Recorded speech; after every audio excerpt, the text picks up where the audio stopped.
Nous sommes dimanche 7 janvier 2024, amis sportifs. Bonjour et bienvenue au tout premier numéro de l'année 2024 de l'émission L'Air des Sports. En tout cas, nous espérons pour cette nouvelle année, vous allez nous renouveler la confiance et la fidélité. Merci également à Souleymane Mboyo qui assure du côté de la technique. Quelques informations à notre possession avant, bien évidemment, de présenter l'invité d'aujourd'hui. Les léopards de la RDC ont livré une rencontre de fixation hier samedi à Dubaï, aux Émirats Arabes Unis. C'était face à la sélection angolaise. Les scores étaient des 0 buts partout. Cette rencontre s'inscrit dans le cadre de l'ère préparative à la phase finale de la CAN Côte d'Ivoire 2024.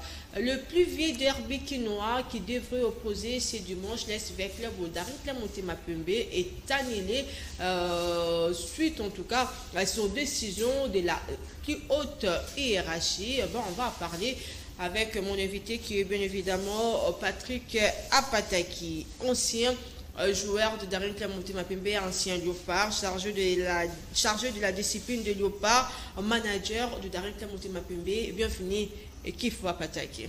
Merci Patricia. Bonne santé. Ouais, santé bien, nous avons battu là. Nous avons battu là vraiment sans jamais mon boulot.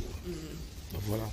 Si nous avons mis mon plateau dans l'hôtel, nous avons fait ça malgré l'attaque, malgré les mais nous avons battu là. Apataki, vous avez premier invité émission L'Air de Sport il y a 2024. J'aimerais avant tout aborder le sujet au sein de la bilan il y a 2023. Il y a sport dans le Il y a sport, bien évidemment. On a aussi présenté aux alliés chargés de la discipline. Il y a Léopard, aux managers, il y a Daring Motema Pembe, aux également fondateurs, coordonnateurs, il y a association, il y a anciens joueurs et RDC. Oui, bon, il y a ça le bilan. Et sur la bito qui porte le championnat, on a des causer sur problème. Et si on prend le bilan championnat, on a négatif à 0. Bilan championnat à 0. Parce que quand il y a un match, ça va trop, un match, une semaine, comme Bissot DSMP. Hier, et le Navert Club. Mais, et pour ça, il faut tout mettre dans le monde, je crois, 2 semaines passées. La raison est motivée, ça va repousser, va reporter rencontre Wana. Bon, si tu as raison, on a noté. Bref, on a vu sur les autres libérés dans le GRT, parce qu'il faut toujours quand même. Mon candidat est dans foot qui est match pour la beauté, je vais passer par raison. Bon, là, si on a eu ça, notre joueur dans le candidat Moroté il y a dans foot, il y a un gardien qui va jouer pour te libérer après. Au moins, on a un bilan, on a tout le monde dans la TV pour ne pas créer des problèmes. Tout le monde va continuer à faire des choses, il y a un maîtrise. Mais bilan pour nous à 0. Bilan pour Apataki à 0. Avant de mettre sur les talibans de CMP, pas pour un manager. Bonne santé à association, pas pour un fondateur, mais aussi coordonnateur. En tout cas, Bissot vraiment l'association de Bissot. On a fondateur, coordonnateur. Au moins, ça fait 6 ans déjà. Depuis 6 ans déjà. 6 ans. Au moins, il sauté dans la Zaïre. C'est comme au Congo. On est la première association pour les anciens joueurs. Pour toi, dans l'association, il y avait en 1974, il y avait le Bilo, il y avait le Lumbo, la Coupe d'Afrique, la médaille de la Coupe d'Afrique. Donc, on a une association, ça les a pour la 64 et 74, on a une vieille gloire. Et il y a un mot. Alors, à part Bango, il y a un salarié à Bango. Il y a un groupe. Il y a 74 bangoyo ko bazaki coupe bazaki médaille bangwana ba pe beta na ta bango pe salaba mais ce temps na yaki na makansi na biti na ko remarquer que avec les bezali DSMP zali ba mazembe zali ba bili mezali mais ceux qui anciens joueurs avec les bazui problème ya imana ba ko assister ceux qui a imana bazui problème avec les P. Donc en quelque sorte l'association ils ont réuni ba joueurs il y a ba tendance union sur l'équipe union. Donc na bengi on peut la association moko de équipe nationale quoi. Mais pourquoi vous pensez que Rozoate, Santos, Moutouluile, vieille gloire d'autres parce que surtout il y a l'association des anciens footballeurs du Congo. Tout était ancien léopard, non, ancien footballeur du Congo. Sur le terrain de l'association, on va venir Bambongo Tati, ici à Bazali. Il y a un moment on avait mon Tati, il y a membre de l'association AFC. Et là, il y a un moment mais si on a une association, mais tant que on a idée, on est venu, on a idée à Malam. bave bakota na kati association mais oyebi ancien joueur baza partout mpo naza na cellule na mbandaka na cellule na Lubumbashi na cellule na Angola na cellule na France na cellule na Belgique naza na Angleterre de cellule de l'ami. Donc vous êtes éparpillé à travers le monde. Ouais. Mais biso tout c'est la forum moko. Na biso tout naza na ba cordon ba benga mani ambassade ça ba consulat. Ba consulat voilà. Ouais donc ça tout ça appelle ba cordon sur na cordon à Belgique ali, cordon à Mbanda Kazali. Donc ngani na di cordon numéro 1 on a zo kamba. Initiative wana apata que zo ki on va. Bon, na daki na Angola, na sala ngompe na Angola. Ok. Bonga en fait ni na zabo na vina nga na lingaka au sangsa bato. Na ngo sangsa bato. Tant na mona ki niveau ya galère au ezalaki ya ba ancien joueur na Congo, niveau ya négligence au ezalaki na ba ancien joueur na Congo. Na ya match moko na 20 mai bato na porte bato belanga présent pacho. Faut nga porte na côté. Pour ne pas attendre combo na na mona un ancien joueur ya DSMP, médaillé en plus a temi di banda pemeni. Na yeba gitenga na côté. Balani ama pacho yo coach metala ya tika libandati okay na bina eba tenga kombo ngai mais non nazongi na porte bi ye kuta pesa médaille na imana mais match ya imana botia libanda ye ngai mais donc considération c'est quitté même na ba konzi biso sport na mboka o même na ba omoni lelo tozo bomela mona moto parce que to lamba na makambo pe osama ozomona parce que biso to ali pena ba terre ba ancien oyo tu as un syndicat. Tu comprends?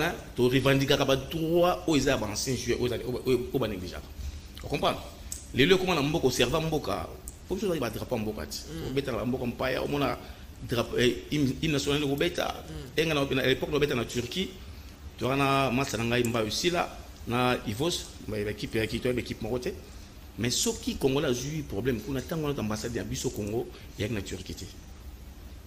Mais biso to doit ambassadeur to doit représenter mboka so que Congo là du problème kuna bazo lukande biso donc biso to en sorte to ambassadeur moment na muto a serva mboka so le sili pour éviter muto qui peut to bela to na ba ka to na ba polo pour le joueur à vite ancien joueur à vite abeta na léopard mais pour le là aura traitement na biso AFC pour le traitement pour la salaire AVC bon fonctionnaire ni na ba cotisation oui to na ba cotisation et utaka de part et d'autre, et en Europe, et en Manaka, et en Angola, surtout dans un problème. Qui n'a dit que bon, quand tu as un promesse à Angola, Patricia, ça n'a vraiment les gens faut aider. Ma part, ça n'a qu'est-ce que tu as la ok. Si on a dit qu'il faut aider Patricia dans les Cambazans en haut, tu examines on a comité directeur, pour fixer mon temps, elle va mourir mon paiement. Bah, membre, nous sommes Sarah. Obligé, parce que je suis obligé de le faire.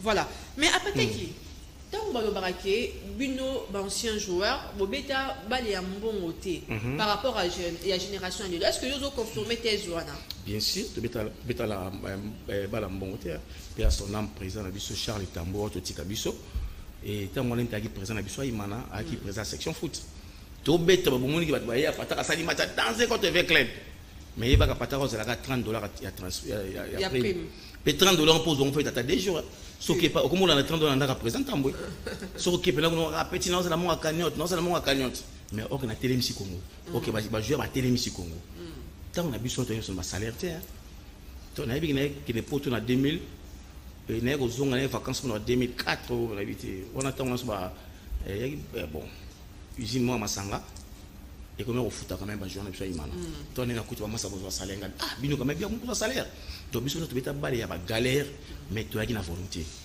souvent les balobi n'ont pas les amants et après la masolo to beta bali ba reprocher bino ba ancien joueur ba unité zalité tout le monde na ba association monsieur botami ezan ndenge moka bino pena ba journaliste so hotel to bananga na RTNC mais les ba chaîne comme belé pour monsieur so avant d'être ngata na sala ga idée wana to na idée to sala réunion à 150 personnes na sur les tours on a 6 ans déjà. Tout ça, la réunion à 150 personnes. Donc, ça réunion, vous avez à peu près combien de personnes? Bon, net aux awa, n'habite au ça, 150 personnes. Ok. Mais le Tokita n'a pas 50, MC 60, nous consommons pas 40. Comprendre? Mais Kokamba, groupe, il y a des stars. Bato ba yebana wana.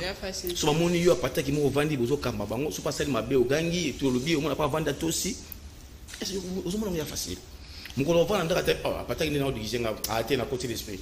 allez il faut revendiquer mais au moins pour garder une bonne relation na bato bakenda na bango et là on a sepelaka ngai so ba association mingi botamine oyo ngana boti parce ngana papa na bango ba so binga football ta ba koleka ba loba mais so ba za conscient ba so ke touti na AFC de ba bana na ngai so ba sali fête na bango invitation à pataki ya toujours très bien et ya ka personne na fête na bango ba ko présenter nga pena non voilà nous taper ça idée ba associer ça na ta Congo yeyo donc côté na ka fier na bango mais ko kabona et comme ça biso ba diversité ndeti nga surtout nga pena ngana mona ngeza normal mutu akosala chemin mais soki tozaka na ambition moko ki ngana ko mona muninga nga souffrir te na ko mona muninga na galérer te hein soki biso tout tozana idée wana na Congo ta ba konza bale ba kosaka na biso te très bien donc wana za ba ambition ba idée ba projet ba o biso tozana ngata AFC donc voilà très bien wana ezabongo maloba ya à Patrick Apataki na yambake na d'autres na qualité ya fondateur mais aussi coordonnateur et association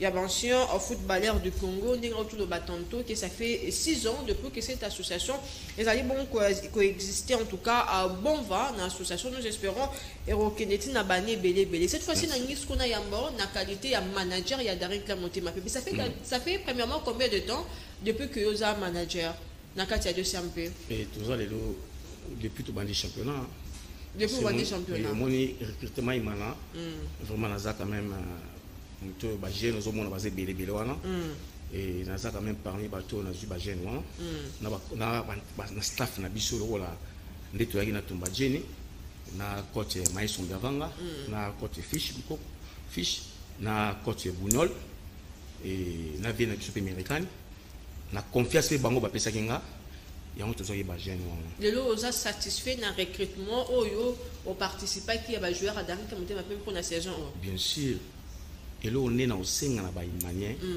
bana wana to pesa bango sous 2 ans sous 2 ans non 2 ans to beta tala bon na tara avec les avec les ali équipe to yebi ki biso na bango to beta na adversaire na biso to gagner avec les moi kala ka bana ba ina ki bo mwana na bango to gagner avec les na renaissance qui est incapable aller comme retour et on battre aussi renaissance au monde football les années to kansarate football les années to kansarate mais on a no tala bana wana équipe imana on a tala bonne saison té mais c'est que c'est déjà tous à qualifier to beta playoff c'est que sous à qualifier oui parce que Aigle du Congo face à l'Est avec les facile pour ne nous attaquer Aigle aux autres ngilanga ngala ka sotanga ka avec les Aigle to yoka Aigle Paul Luka place pour la playoff ngai Aigle du Congo na zo féliciter bango so tali présent na bango Chimanga na pese mbote sikazali azaimani hein azaimani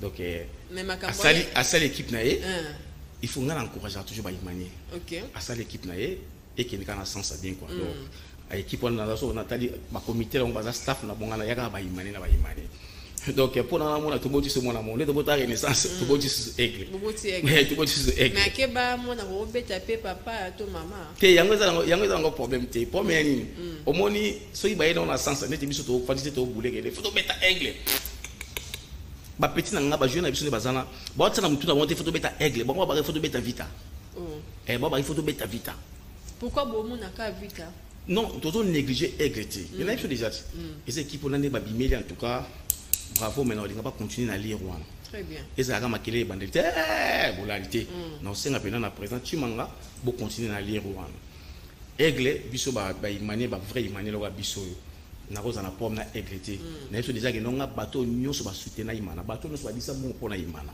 ngana soutenir bango donc présent Chimanga na za na soutenir menga l'équipe na biso imana ndeto za wana total adversaire to beta si que avec club et so ba ya ne ba les gens mais au moins vous reconnaître que avec club il y a phase aller avec club il y a phase retour très bon côté avec club oui bazui motivation dans la football les amis motivation OK et bazui motivation on bazo ba kede c'est un peu soité non comment football les amis motivation il y a on na aigle ti ba pesa ba beta mo passer baza motivé il y en a ba continuer na rythme na tina suka comprendre mais ba yana bonga tega to ira championnat pour to gagner ka imana non biso to calculer mama mona te biso to calculer to beta to qualifier to kende so on gagner imana OK tant mieux ça football mais baya ka te ba compter pour ba gagner imana ngana osenga baya ba continuer ba beta ba tika la na histoire pour na avec club ba comme motivé ba motiver bango c'est normal football ça motivation très bien mais ko lo ba ke imana to na motivation en tout cas ozonga wana on va prendre un élément tant ozonga oyebi sabiso qu'est-ce qui se passe autour ya Daring Motema Pembe ya moto yoka ki président abandonna ba joueur n'habite so actuellement ba joueur ba ka na partie est ba ka na maniema to bazongi déjà tozoyo kezo ba mingi mais o bango tant ozonga allez comme j'avais dit tantôt comme j'avais dit à l'introduction le plus vieux derby quinois qui devait opposer ce dimanche l'SV Club de Kinshasa et au Daring Motema Pembe est annulé sur décision de la plus haute hiérarchie mais entre-temps en image je vous propose ce qu'a été les temps forts de la rencontre Daring Motema Pembe Dauphin Noir. Après avoir battu Vita Club et la Renaissance du Congo, le club gomatracien veut également enrôler le Daring Motema Pembe cet après-midi dans ce match. L'attaque dangereuse de l'équipe gomatracienne. Côté, la passe pour Junior Aboukone. Junior Aboukone pour Mido Kingu. Mido qui frappe avec Moussinga Komambu. Le dangereux Moussinga. Pour l'amiga à Moussinga. Le centre de Moussinga. Daring Motema Pembe pour exécuter ce coup d'épée arrêté. Bomo l'amiga, c'est bien fait. Attention, le but est là pour le Daring Motema Pembe. Trouve Apinda Sakombi qui marque. Et là, ils sont menés au score pour la première fois depuis les 2 dernières rencontres. Premier but de la saison, bien sûr, sur cette belle combinaison de joueurs du Daring Club Motema Pembe. Qui trouve Bomola. C'est bien sûr Bomola pour ce joli but de Apinda Sakombi, qui est en train de gagner bien sûr en confiance parce que vous vous souvenez qu'il a été remplaçant contre Renaissance du Congo.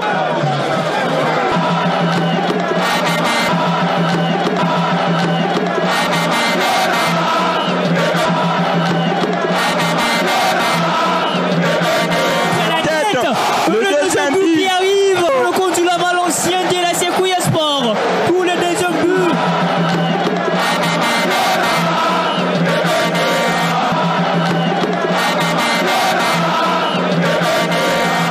Et ces deuxième but sur les coups de pied des coins, regardez ces ballons de Junior Aboukone et cette tête de Efoloko Nzulama qui fait parler sa taille. Regardez comment il saute au-dessus de tout le monde et même du gardien Lunanga pour couper la trajectoire de ces ballons. Et c'est le maestro Junior Aboukone qui est sur toutes ses actions, sur les coups francs, c'est lui qui était à la manœuvre. Et là, sur les coups de pied des coins, il est une fois de plus à la manœuvre. 2-0. Et cette belle célébration. Il a voulu enchaîner encore. Sambal Fani, Pembele dans la surface. Pembele, il avait déjà inscrit un but pareil contre la Renaissance du Congo. Est demande chez Kalingalinga. La passe de Pembele pour trouver donc Tia Malandou de l'autre côté. Les tirs de Tia Malandou. Il y avait mieux à faire sur et oui, il y avait mieux à faire. Samba qui avance. Oh là là, cette passe des Samba pour Boélé, incroyable. Le centre des Boélé. C'est qui fait d'ailleurs la beauté de ce jeu. Et là, Samba nous a sorti cette passe. La passe à la Neymar encore pour l'avant-centre. Il contrôle, c'est bien fait de la part du nouvel entrant Kalinga. C'est plutôt Chimangangeleka, ballon dégagé. Bomo Lamigas pour Sembali. Sa première titularisation avec le Daring Motema Pembe, l'ancien Don Bosco, l'ancien coéquipier des Pélémans Zanzeli Madinda et autres. Moussinga Kamambo qui va peut-être emballer cette défense. Il joue avec Bomo Lamigas. Le ballon des bons pour les contre des tricolores. Les bons gestes des mains de Chikalingalinga. La passe des Pembele pour trouver donc Tia Malandou de l'autre côté. Les tirs de Tia Malandou. Il y avait mieux à faire sur et oui, il y avait mieux à faire. Pour envoyer le ballon, c'est plutôt Sembali, la main ferme du gardien Lunanga. Mido. Ah oui, c'est terminé pour cette première période. La pause ici au stade Tata Raphaël. Mardoché Kalingalinga. Mardoché qui frappe. Ça a été touché par les défenseurs des DCMP. Ça sera le corner pour l'équipe gomatracienne. Joué là, le premier ballon de Bingi Bello. C'est une passe pour son coéquipier. Attention, le but est là. C'est repoussé par les gardiens. L'enchaînement de Matoukiala. C'est l'occasion manquée par les Immaculés des Dunkley Motema Pembe.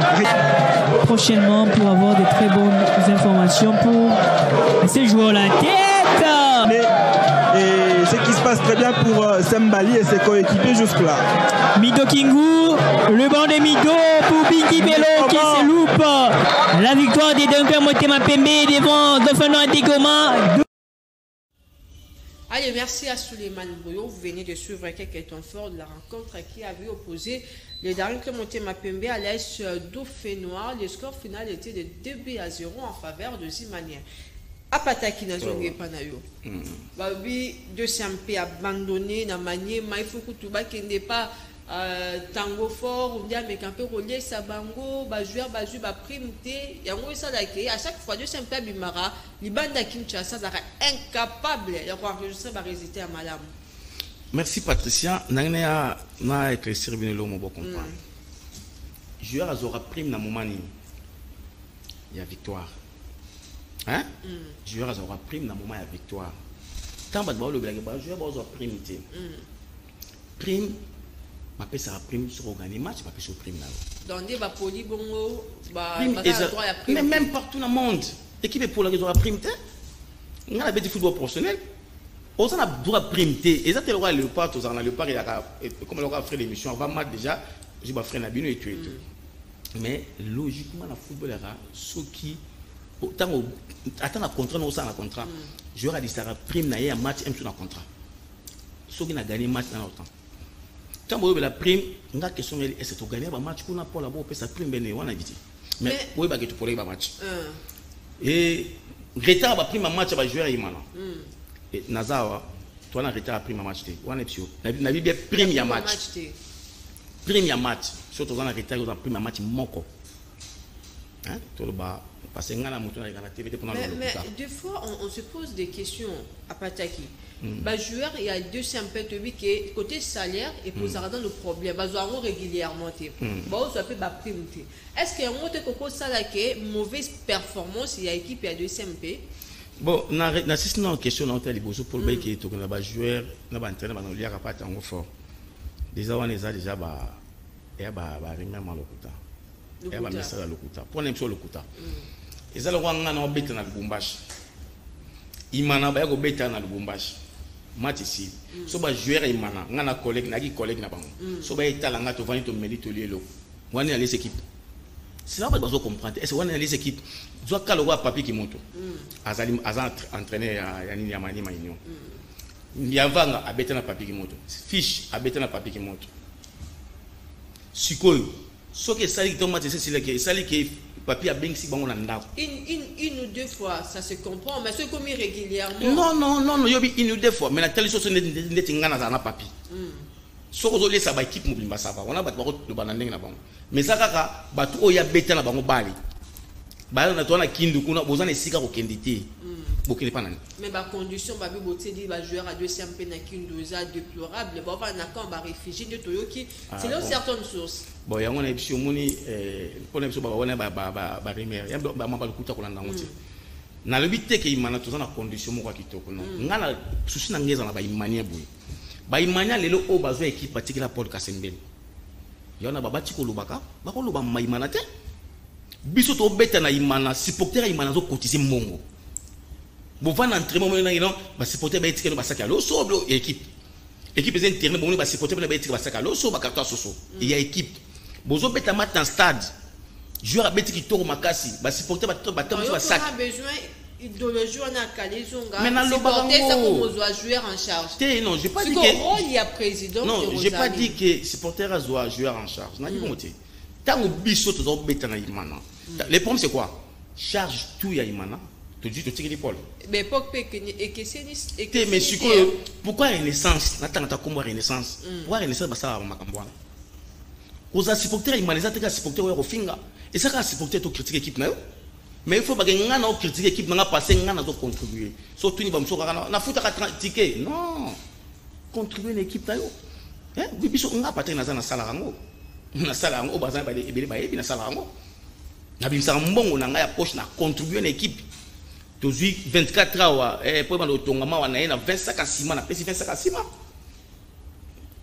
mais point ba imani musu ba sala ngo ti mais bazaka wana pona ko finga équipe na bango le comment le ba na ba imani to ko comprendre qu'il y a quelque chose Paul Kasembele a ça ko assumer ba responsabilité de malonga na bandi ko loba makamwa na banda Paul Kasembele banda chimanga na lobaka makamwa na loba ba imani ko sala ba vrai imani parce que président Paul azana mandat na yeso ke sidi a okende imani tika la bino quand la supporter imana bazo somba ba joueur o na o bala o joueur biso ba supporter to somba so bo moni ke équipe ezana ba problème mbongo bino ba supporter bo moni ke équipe na problème mbongo mais so bozo sala nini pour équipe longa na problème mbongo boya na entraînement bozo rendez-vous na président bo lobela président bo moni bo ba na parce que ngana zate pona lo ba mamba lo kuta c'est do marché te mais loko nazo ba ke ole mutalo ba ka izo marché te mais ozo sala nini pour y marcher na yaka na ba match na lo bango pa ba supporter na match vous comprenez donc les autres dit imanonga zanga lo wa Kasembele moko surtout parce que là va Kasembele moko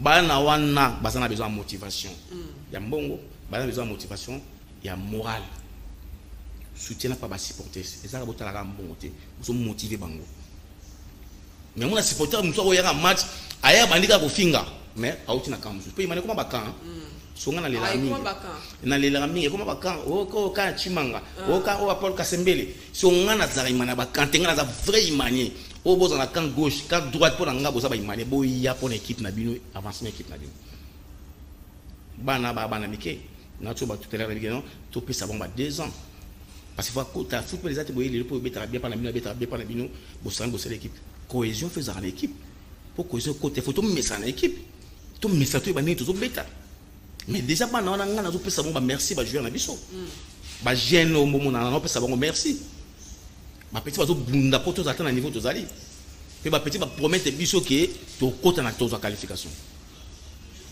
Mais qu'est-ce qui justifie que le bolongo la Jenny Tumba ba raison zani bolongo lié te bon on les ali cuisine interne na si reprocher nini il faut opinion zo la biso ba imane ba zo la biso ba me camper ko lié ba pourquoi bolongo li Jenny Tumba bon on les ali na quatre raisons mo ya discipline comité de discipline ba bengisa lié ba sole o bo so la ba tel saki o bomba mona ki ya mabe mais yepé Jenny a quand même assez défendre parce que nga Jenny a non entraîner na nga na DSP yemo ebi na sepela na makasi ebi amutu nga do olia ensemble amutu nga mais o l'équipe les amants équipe mona bimso di banda boye loka na zana une permission ko le bango di banda te on sent que l'équipe a beaucoup à dire mais on va retenir ah oui là ouais ça va on a peine raison il y en a qui na rôle le bango boité tout peut s'attendre mais ils a dit décision au comité jui que Jenny faza di banda ya Jenny yemo ko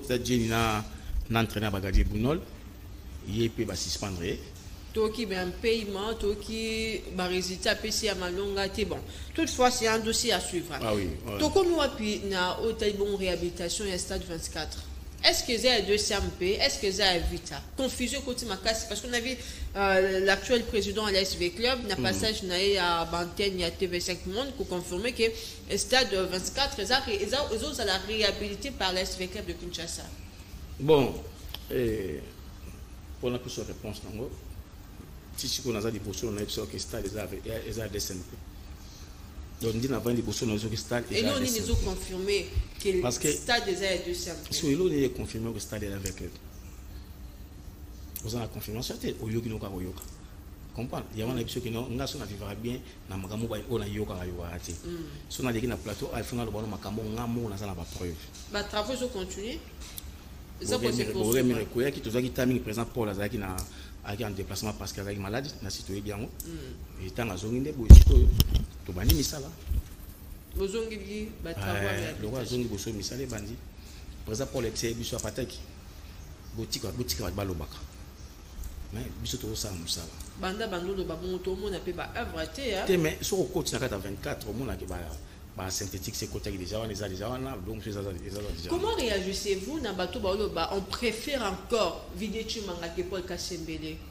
Donc c'est que bato bazana ba raison na bango et bato ba faut la haine ni bazali so il y en a qui imane comment na ba groupe Oimano to yebia ki soki bomoni mabe moko boye président osala bo bengi président bo lobeli mbala moko yeba pesa no ba réponse na e évidé mais imana lelo yo ba supporter ba mola na ba président pona mbongo so président ya kabeli bango mbongo président bien wala o ya kabeli bango mbongo président bien wala ngana ko senga na ba imane bo sala ba vrai imane ako sipater l'équipe na e so mon équipe ezokita tant d'équipe kota na libulu vrai imane à l'est mais le monde appelle là que non il m'a tout bêtiment to poli na biso supporter mais il m'a pas fait bon mélange champagne ndenge il m'a poli autour na ba messenger na poli non écoute on met la place champagne pour to poli disons quoi il m'a toro ndeti il m'a toro il va défaire tout gens kana ba suka to bana bena victoire mais pendant que bobeta ba victoire wana mais ba imane ba la que la bilo quand kana na match na pas na tribune d'honneur pour la comité na imana ngam na match moi trop izangai on a pris ça Paul parce que santé bobine déranger mais sur yo mona so bon mené tout à 1-0 mais supporter a dernier ko finga patagia équipe babino ami longoli ki mané do ala ti fait face na mais toi to tsaka comme un but partout ya pataki ça va ozo mon donc tout ça ba imani mo bazabo na habité da ngalo ba makamoko pe mais lona linga pe bango mingi na ba réserve mais na o senga kana ba imani bo za ba vrai imani mambo eli kala imana na ba réseaux sociaux na avec les besoins de monati et c'est avec les bien na ba problème té tout le monde avec les ba problème ba mais un peu côté maman Bessi na part ba jui ba memi Amadou Djadbi azali oyebi e banda est-ce que gros ça la ma pété na 200 p parce que ba te bien ba remarquer que na Paul en tout cas akum na ba limite na ye bon au moni premier ndeni président Paul azana ba silence moko boata biso batu na pe to comprendre ka été ana ba silence na ye parce que ayebi loko ya ko sala mais ngai lo na zela kaka elo na na mtunanga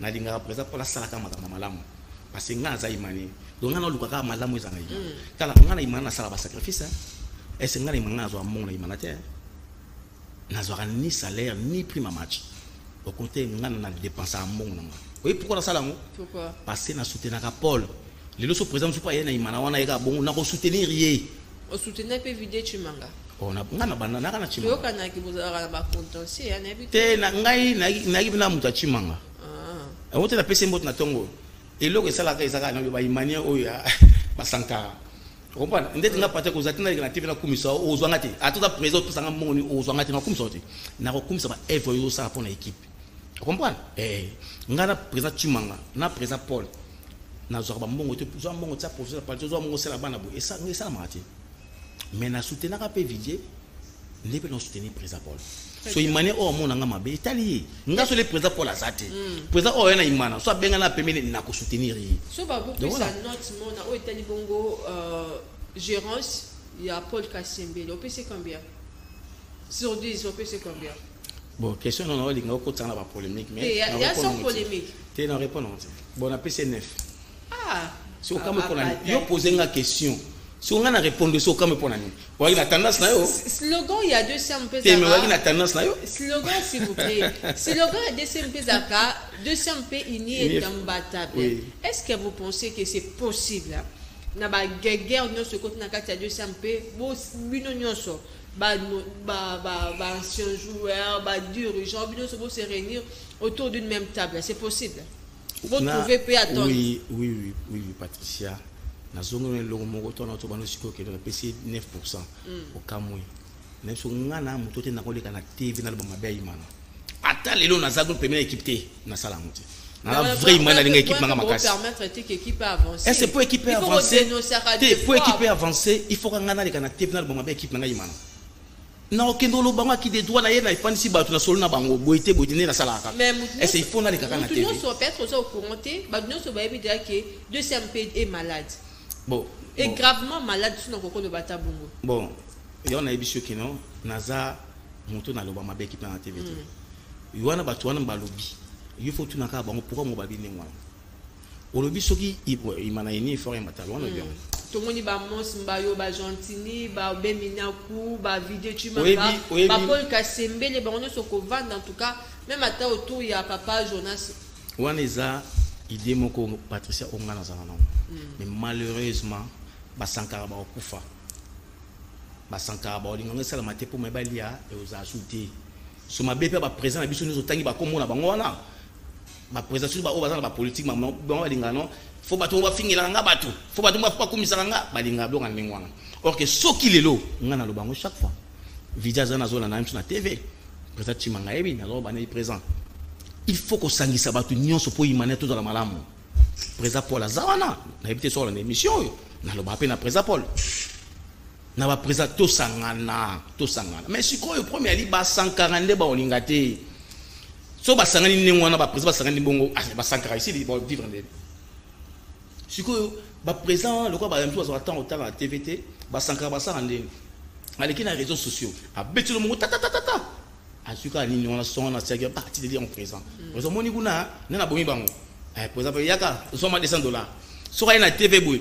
a fingi era aussi ça Patricia tinanga bali nini wana tango atili présent et lo ba présent ba linga ngwana et lo ba linga ngwana mais or que sikoyo soki bazalaki ba vrai imanien ba kolinga présent Chimanga présent Amos Mbayo Obeminako Hassan qui encore là nani Ngobila o nani Zimamoto o président Paul et tout ba vani na table moko papa mukamaso yango posa ngeza na ngwana pour équipe même chose la malamu. Très bien.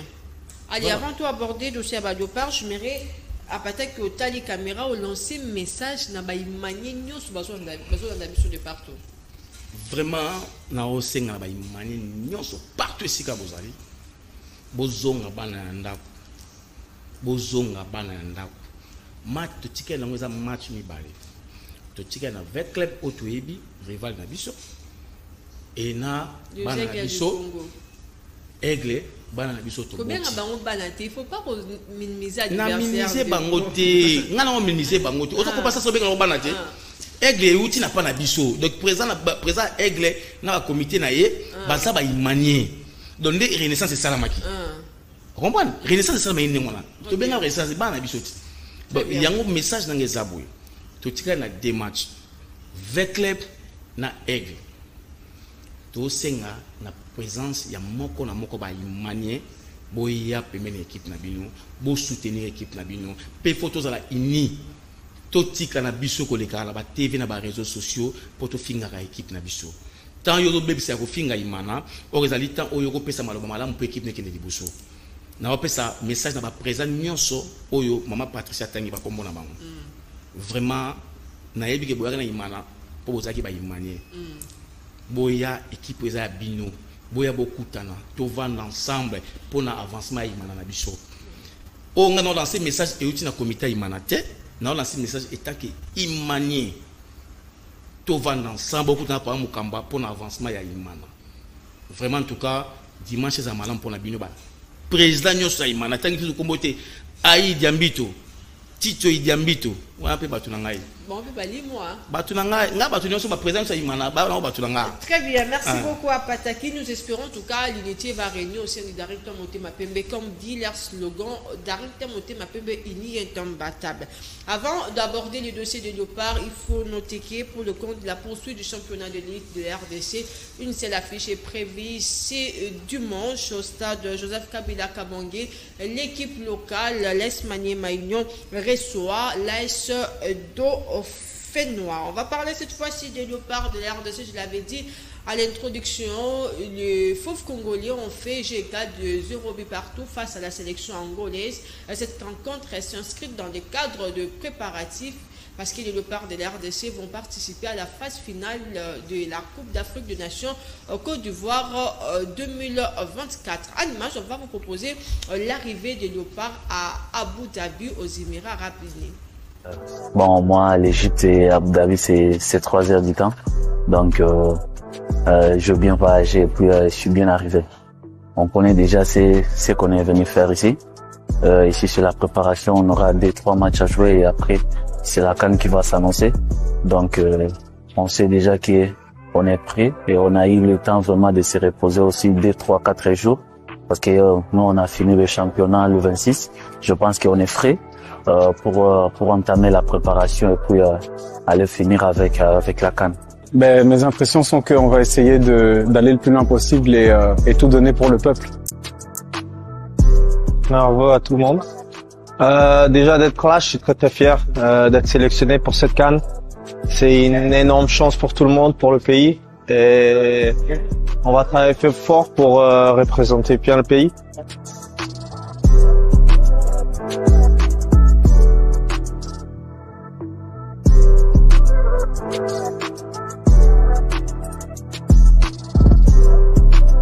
C'était un peu long, mais bon, ça donne aussi le temps de se reposer et de venir ici fraîchement.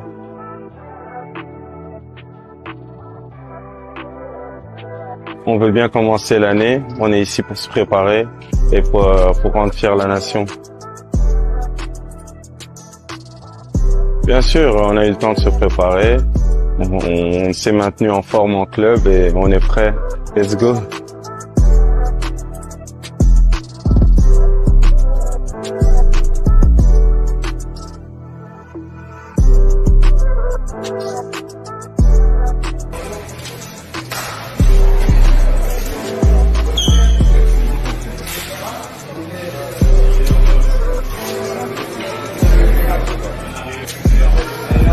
Salut maman, bonne année, meilleur vœu.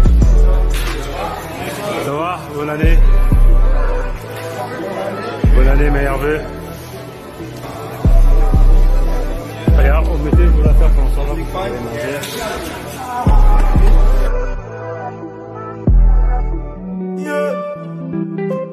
On y est. 4 ans après, on y est. Debout Congolais, unis par l'espoir. Debout Congolais, unis pour l'espoir. Allô, allô, Abidjan, Congo arrive. Bon Dieu d'Afrique, centrale, Toyena Ghana. Allô, allô, Abidjan, Congo arrive. Bon Dieu d'Afrique, centrale, Toyena Ghana.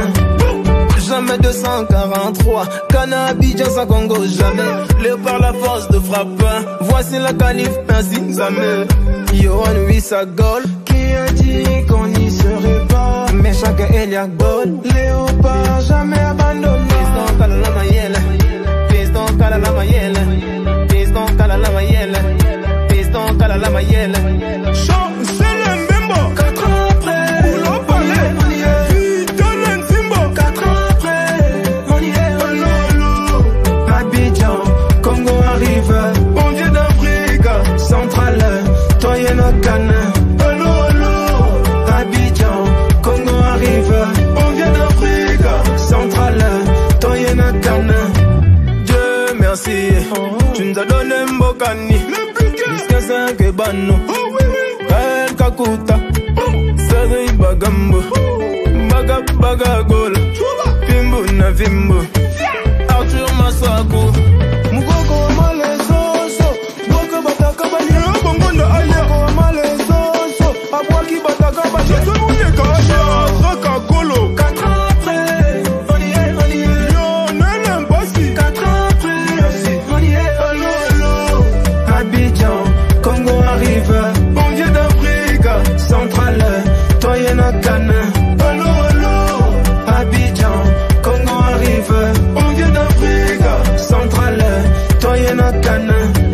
William Balungui, Jean Génie, Samuel Moutou Sami, Arnaud Lozamba, Edo, KMB au milieu, Jonathan Okita, Sina Katompa, Aaron Chibola, Joël Kasumba, Marcel Tisrae, Aldo Toubisi Kadilana, Galoulou, Joris Kayembaye, Gédéon, Yannigo Lachaye, Galoulou.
Et attention à Bolassier qui eh bien, va aller au but là, face à Barikoba qui donne ce ballon intelligemment à l'ouverture du score pour la République démocratique du Congo. Merci beaucoup Souleymane Boyo. Vous venez de suivre l'arrivée des léopards à Abu Dhabi, mais aussi quelques séances d'entraînement. À part qui te comme un mot pour les léopards et RDC. Vraiment, en tout cas, bonne chance. On a parlé dans l'équipe. Bonne chance dans l'équipe. Et tout ça qui match nul au bas. Mais match nul, non, non, ils ont un match d'entraînement. Un peu beaucoup pour la route dans match d'entraînement. Vous voyez, ils ont à côté. Les jeunes sont vraiment motivés pour les gens qui déterminent l'équipe. Il faut tout le match final. Donc, Baza va déterminer. Mais est-ce que c'est possible? N'a joueur tous en au match final. Mais bien sûr, tous en équipe à Guito. Au moins, les gars, parcours, tout le monde est au Kendélité. Donc, Bandaka de Sabre, il y a au monde est au Kendé. Donc, pour mais comme on dit, nous sommes regrettés, joueur n'a pas eu au compter, Baza retenir dans la liste finale.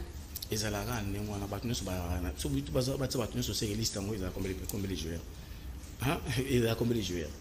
Donc, oui, il y a des petits sosos et tout, il fallait ça et tout. Tu peux dire qu'entraîner sur les sables, il y a un joueur en sentimental. Sur ça, les joueurs marqué entraîneur, on a danger. Mais le reste, il y a des sosos parce que club, tu as vu, il y a des mana, Rémi, moi, BTZT. Donc, c'est compliqué pour la social. Mais, quand on a vraiment souci ma casse social dans l'équipe nationale, na collègue. Mais, au Bazawana, au Sala, pour ce soit le plaisir quand même. Il y a une équipe pour la vision monana et qu'elle est finale. La nation montée, il y a tant qu'ancien joueur. La nation ne sera pas qualifiée pour la phase finale. Mon côté, Bangissa. Ils ont Bangissa, mais il y a une équipe devant, quand même, l'équipe est bien préparée comme Bazawana. Entraîneur de Bobangou va jouer basa conscient. Déjà na groupe toza logé. Au moins lecture no ko sala pour na léopard. Bon, na linga mingi ko ba mingi te avant match. Mais lo ngana ba mingi na ba léopard. Malé qui basa vraiment concentré. Au moins on a premier match na. Au moins on basa vraiment motivé. Pour faire to kabona bon match à Soudan to beta ki na Soudan. To kepe na to zonga pour na kan to keneti final.